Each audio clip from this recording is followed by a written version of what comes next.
Hello দর্শক, আসসালামু আলাইকুম। নবম পে কমিশন স্থগিত, মহার্ঘ ভাতা ও নবম পে কমিশনে আবারও বিরোধিতা। আজকের মিটিংয়ে নতুন সিদ্ধান্ত গ্রহণ করা হয়েছে। আজকের এই ভিডিওটিতে আমি বিষয়ে বিস্তারিত আলোচনা করতেছি। ভিডিওটি শুরু করার পূর্বে এখনও যারা আমাদের এই পরিবারের নতুন সদস্য আছেন তারা সাবস্ক্রাইব করে বেল আইকনটি অল করে দিন। অবশেষে স্পষ্ট হলো সরকারি কর্মচারীদের জন্য নবম পে কমিশনের ভাগ্য। গতকালের বিশেষ বৈঠকে সরকার সিদ্ধান্ত নিয়েছে যে আপাতত নবম পে কমিশন স্থগিত থাকবে। যদিও গত 2-3 দিন সংবাদ ও ভিডিও রিপোর্ট বলা হয়েছে যে সরকারের পক্ষ থেকে নবম পে কমিশন গঠন করা হয়েছে, যা আপাতত স্থগিত রাখা হয়েছে কারণ বিগত 2015 সালের বেতন কাঠামো তেমনভাবে সংস্কারহীন থাকায় আর্থিক অস্বচ্ছতা ও বাজেট ঘাটতির সংখ্যা রয়েছে। এই সিদ্ধান্তের পেছনে মূল কারণ হিসাবে ব্যয় সংকোচন নীতি, বাজেট ঘাটতি এবং বর্তমান অর্থনৈতিক বাস্তবতা তুলে ধরা হয়েছে। অর্থ মন্ত্রণালয়ের একাধিক সূত্র জানায়, বর্তমানে রাজস্ব আদায়ের লক্ষ্যমাত্রা পূরণে হিমশিম খাচ্ছে সরকার। তাই এ সময় নতুন পে কমিশন কার্যকর করলে বাড়তি আর্থিক চাপ সৃষ্টি হবে, যা সামলানো কঠিন হতে পারে। এদিকে একই বৈঠকে আলোচনায় এসেছে মহার্ঘ ভাতার বিষয়টিও। ভিডিওটির এই মুহূর্ত পর্যন্ত এসেও যারা এখনও আমাদের এই পরিবারের নতুন সদস্য আছেন তারা সাবস্ক্রাইব করে বেল আইকনটি অল করে দিন। কর্মচারীদের ন্যায্য দাবি মেনে নিয়ে মহার্ঘ ভাতা কার্যকর ও নতুন পে কমিশন কার্যকর করার সংবাদের বিএনপির মহাসচিব মির্জা ফখরুল ইসলাম গতবার বিরোধিতা করলেও এখন পর্যন্ত তিনি কোনো বিরোধিতা করেনি। আশা করা যাচ্ছে তিনি সরকারি চাকরিজীবীদের পক্ষে মতামত প্রকাশ করবেন।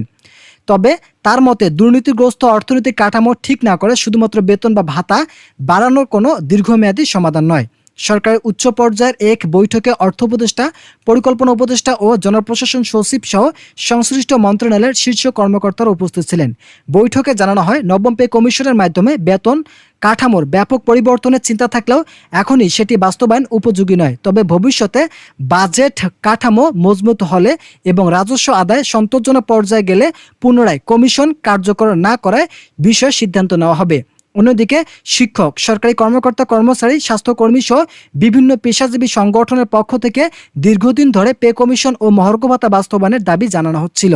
বিশেষ করে চলমান মূল্যস্ফীতি ও প্রয়োজনীয় পণ্যের লাগাম ছাড়া দাম, বাসা ভাড়া, চিকিৎসা ভাতা এবং অন্যান্য জিনিসপত্রের দাম বৃদ্ধি করে যাওয়ার ফলে সরকারি চাকরিজীবীরা মহার্ঘ ভাতা এবং নবম পে স্কেল বাস্তবায়নের দাবি জানিয়েছিলেন। অনেক চাকরিজীবীরাই মন্তব্য প্রকাশ করেছেন, বর্তমান বেতনে সংসার চালানো কঠিন হয়ে দাঁড়িয়েছে। তো বন্ধুরা, যারা সরকারি চাকরিজীবী আছেন তাদের জন্য শুভ কামনা রইল এবং তারা পরবর্তী আপডেট পেতে অবশ্যই আমাদের এই চ্যানেলটি সাবস্ক্রাইব করে ভিডিওটি কন্টিনিউ করুন। যদিও বৈঠকে আশ্বাস দেওয়া হয়েছে, কর্মচারীদের জীবনযাত্রার মান বিবেচনায় রেখে নতুন কিছু সহায়তা ও মহার্ঘ ভাতা পুনর্বিন্যাসের চিন্তা করছে সরকার। তবে এখনই চূড়ান্ত কিছু না জানলেও অর্থ মন্ত্রণালয় জানিয়েছে পরবর্তী 2 মাসের মধ্যে ব্যয় সামঞ্জস্য রেখে একটি যুগোপযোগী আর্থিক পরিকল্পনা তৈরি করা হবে। ফলে আপাতত স্থগিত থাকছে এটি। নবম পে কমিশন বিষয় আসছে না দ্রুত কোনো সুসংবাদ, বরং সবকিছু আবারও আলোচনা ও বিশ্লেষণের কাগজে ফিরে যাচ্ছে। এদিকে সরকারি চাকরিজীবীদের মধ্যে দেখা দিয়েছে কিছুটা হতাশ। তারা মনে করছে দীর্ঘ আন্দোলনের ফলাফল যদিও কেবল স্থগিত ঘোষণা হয়, তবে এটি কর্মচারী সমাজের সঙ্গে সরকারের এক ধরনের অবিচার। তবে আশা করা যাচ্ছে এমন সিদ্ধান্ত হয়তো আসবে না। মহার্ঘ ভাতার পাশাপাশি নবম পে স্কেল খুব দ্রুত সময়ের মধ্যে কার্যকর সিদ্ধান্ত নেওয়া হবে। ইতিমধ্যে এই বিষয়ে একটি প্রতিবেদন প্রকাশিত হয়েছে মহার্ঘ ভাতা দেওয়ার বিষয়ে এবং নবম পে স্কেল গঠন করার বিষয়। তবে আজকের এই ভিডিওটিতে আমি এই বিষয়ে বিস্তারিত আলোচনা করলাম। আশা করি ভিডিওটি থেকে অনেক উপকার পেয়েছেন।